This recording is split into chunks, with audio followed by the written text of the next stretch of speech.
Je vais aborder cet après-midi, ça va être succinct parce que les informations que j'ai, vous pourrez les télécharger, elles seront sur le site. Ce n'est que de l'information par rapport à tout ce qu'on peut entendre aujourd'hui sur ne serait-ce que le climat. Pareil que ça chauffe. Bon, alors on va mettre certaines choses au clair. Est-ce que quelqu'un parmi vous dans la salle connaît celui qui a la télécommande du thermostat du soleil ? Non, même pas. Lui, il nous empoisonne tous les jours. Et il nous fait empoisonner tous les jours avec les chemtrails. Voilà, il essaye de contrôler la température de diffusion des rayons solaires. Et bon, il nous empoisonne, tout simplement. Alors, je voulais vous montrer, et commencer par comme on n'a pas d'écran, on va faire un truc tout simple. J'ai pris des petits imprimés. Vous avez 2 dates. 1986, c'est la région Danemark, Suède et Finlande. Les températures y sont affichées. Vous avez la même surface, voilà, avec le soleil, etc., etc. Des informations sur la température. 1986, c'était un printemps normal, 24 mai 1986. Et vous avez ensuite 2022, les températures ne sont pas tout à fait les mêmes, elles sont même en dessous de 86, mais il y a une chose qui change. Non ? Regardez bien les couleurs, ça a un sens. Il y en a une qui est en bleu-vert et l'autre est en orange. C'est catastrophique. Les températures sont inférieures à 86, mais il fait plus chaud en 2022 qu'en 86. Canicule. Donc, voilà un sujet sur lequel on peut trouver les informations sur les sites météorologiques et on vous balade avec ce genre de conneries. Donc, c'est un exemple parmi tant d'autres. Ensuite, il y a un autre phénomène qui se produit, mais depuis très longtemps, lui. Il s'agit du phénomène produit par le projet HARP. HARP, qui sont des antennes de haute fréquence. Vous avez des stations qui sont aux États-Unis, ils en ont 3. En Europe, on en a une et la France y participe. Et en Russie, il y en a 3. Aujourd'hui, je pense que les choses sont en train de changer, mais ils essayent encore d'utiliser certains petits réseaux de ces antennes-là pour semer la zizanie, comme les vagues d'orage. Vous avez 60 départements du sud-ouest de la France. Au nord-est de la France, vous avez une bande, comme si la météo fonctionnait par bande. La neige, c'est quand ils veulent. On fait pleuvoir. Et vous avez je vous mettrai un lien sur le site aussi. Vous avez une conférence de Jean-Pierre Petit. Alors pour ceux qui ne connaissent pas Jean-Pierre Petit, c'est un astrophysicien français, 82 ans. C'est une éminence. Et ces gens-là, on ne l'écoute pas. Vous avez aussi une américaine qui s'appelle de mémoire Kerry. Son nom, c'est Kerry. C'est une scientifique qui a produit 142 ouvrages de science sur le climat. Et par contre, on préfère écouter une baltringue de gamine on l'a amenée là pour faire joli. Greta Thunberg, qui lit un prompteur. Et Claude Allègre avait écrit un bouquin sur ce sujet aussi, où il était déjà dans la même mouvance que Jean-Pierre Petit par rapport à tout ça. Il faut savoir que Jean-Pierre Petit, c'est le astrophysicien français qui a déposé quasiment les brevets de tout ce qui est torpille Shkval, les torpilles qui avancent par cavitation, et les fusées hypersoniques des missiles russes. Donc c'est pour certains 10 000 km/h et les plus gros 28 000. Donc on sait qu'ils sont partis, mais ils sont déjà arrivés. Voilà un peu. J'ai d'autres sujets aussi sur lesquels je vais simplement aborder le sujet. C'est plus un pense-bête parce que vous retrouverez tout ça. Je pensais qu'il y avait un petit écran, mais non, tant pis. Donc je ferai juste les titres. Après, s'il y en a qui veulent poser des questions, libre à vous, je répondrai avec plaisir.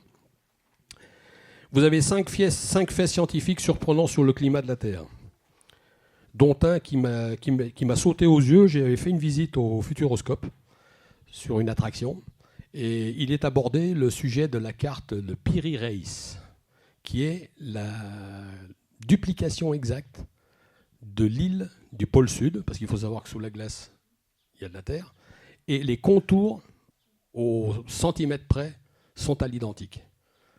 Et on a prouvé qu'il y a 6000 ans, donc 4000 ans avant Jésus-Christ, il n'y avait pas un brin de glace au pôle sud.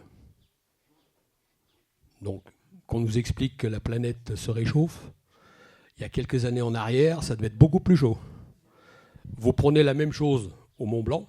Il faut savoir que la mer de glace, on a retrouvé des sapins fossilisés, ce qui veut dire que la mer de glace, et ça c'est historique, vous pouvez aller voir à la mairie de Chamonix, il y a 3000 ans en arrière, la mer de glace était bien plus haut que le Montanvert, la station de fin du Montanvert. Elle était carrément dans le virage en haut. La langue de la mer de glace. Donc, elle n'arrivait pas en bas. Donc rassurez-vous, la planète ne se réchauffe pas autant que ça. Cette année, j'ai un ami qui possède un thermomètre enregistreur à 1000 mètres d'altitude dans la vallée de l'Arve, au-dessus de Marigny. 79 jours de température négative la nuit, dont une pointe à moins 17.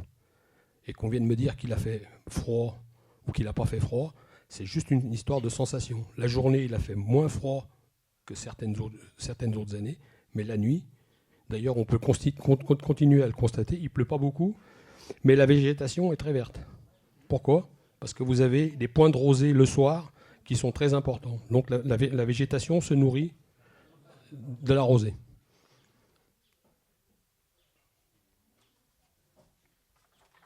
J'ai aussi à votre disposition des mouvements de température qui sont à peine mesurables. Depuis maintenant 30 ans, la température sur la planète a varié de 0,17 degrés. Et quand on sait que entre Marseille et Lille, on a 5 à 7 degrés d'écart, les 0,17, on s'en balance. C'est pas ça qui fait que la différence soit énorme. Et tenez-vous pour dit, les grands riches de ce monde continuent à acheter des villas au bord de l'océan. Si la mer ou l'océan était en train de monter, je pense qu'ils n'investiraient pas des centaines ou des dizaines de millions pour une villa pour avoir les pieds dans l'eau. C'est la donne. C'est la donne. C'est 3 mm par siècle. Donc on a le temps de voir venir. Et ils n'arrêtent pas de nous faire peur. D'ailleurs, je parle de ça parce que c'est la nouvelle marotte qui va nous sortir après l'été. C'est le pass carbone où vous aurez tous, on devra savoir ce que vous consommez, enfin la totale quoi. Donc c'est bon. Ça c'est juste du flan. C'est juste du flan. J'ai aussi un autre document à vous faire lire que vous pourrez télécharger sur le site. Vous avez une vérité qui dérange les globalistes, parce que la glace en Arctique et en Antarctique, depuis 30 ans, elle n'a jamais été aussi élevée.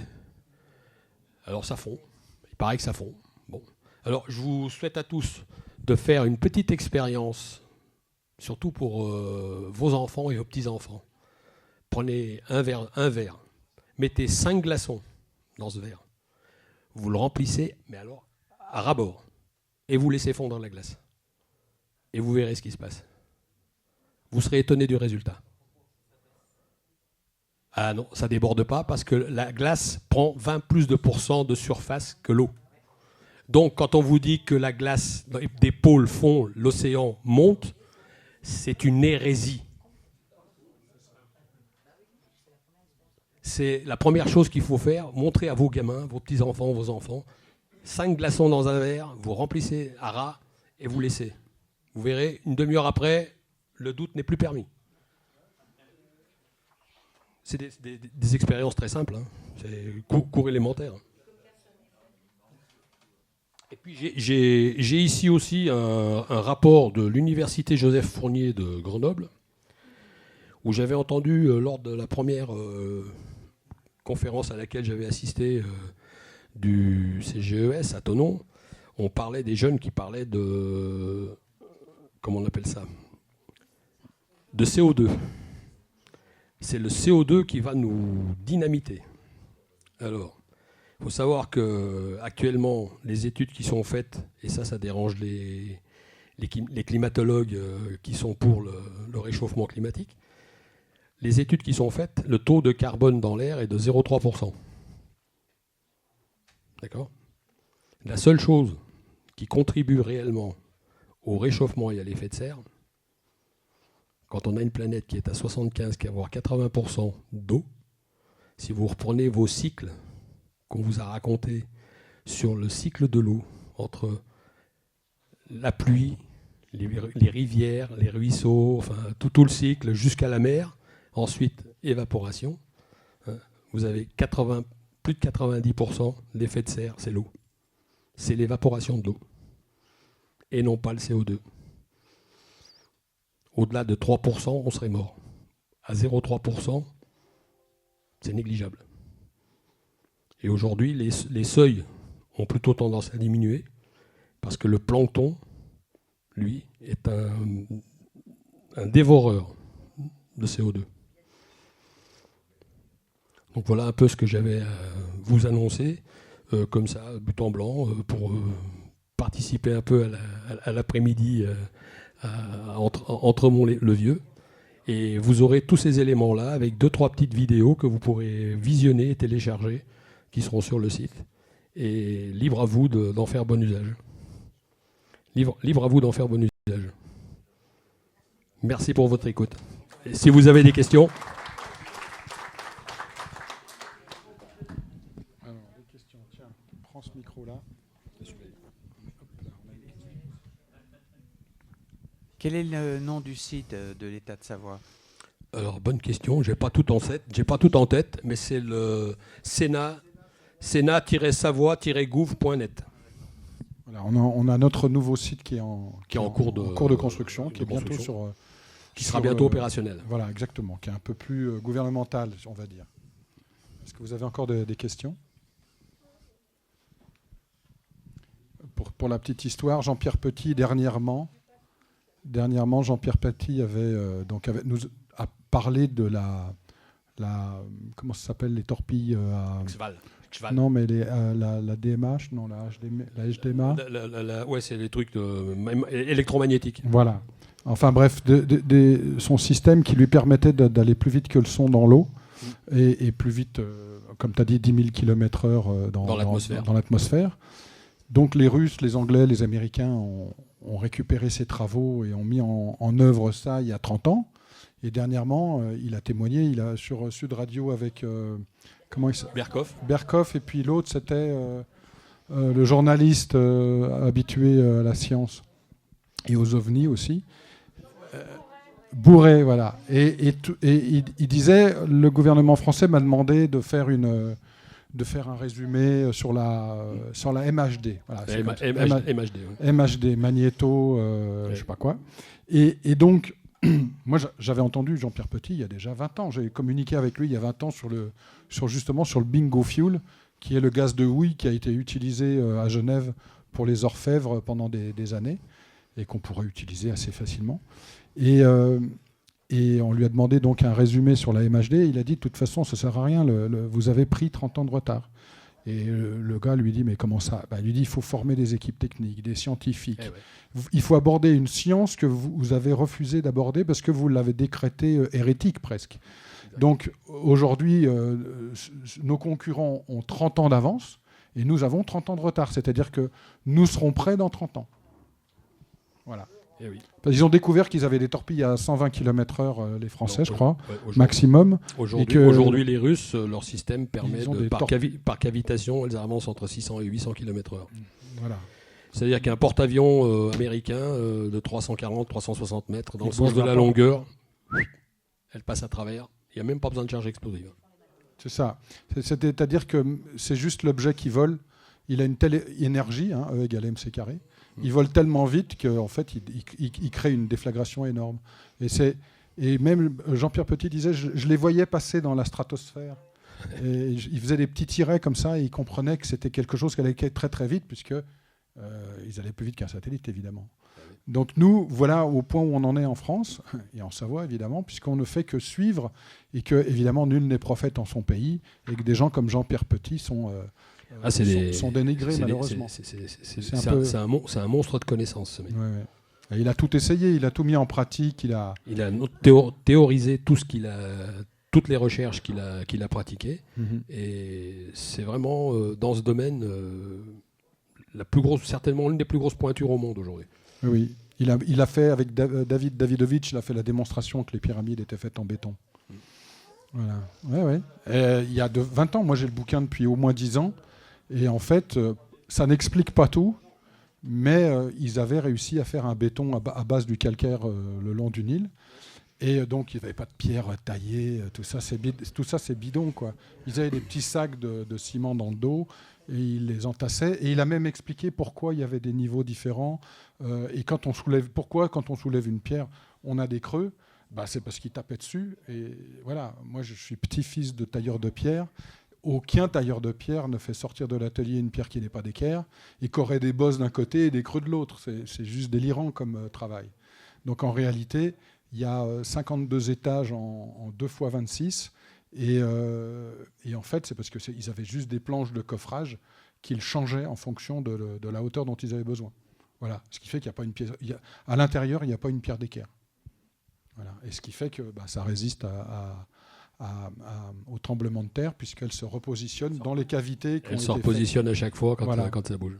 Il n'y a pas une onde qui peut utiliser leur forme pour déformer la pyramide. Si vous avez une construction en forme géométrique parfaite, les ondes telluriques peuvent la désosser et la démonter en point de temps. Exactement.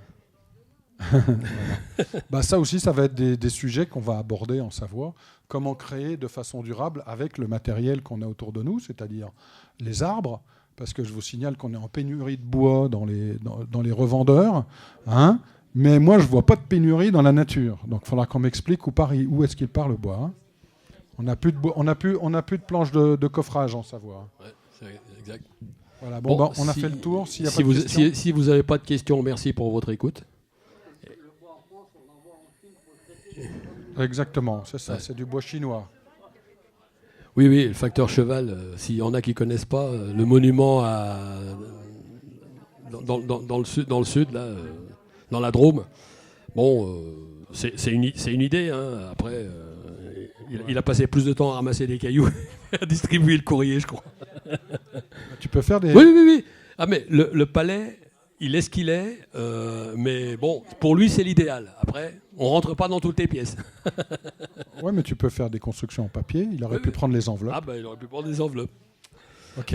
Merci pour votre écoute, en tous les cas. On va aborder le sujet de l'ALS. Si nos deux officiers en charge de l'ALS peuvent... Oui, enfin en charge.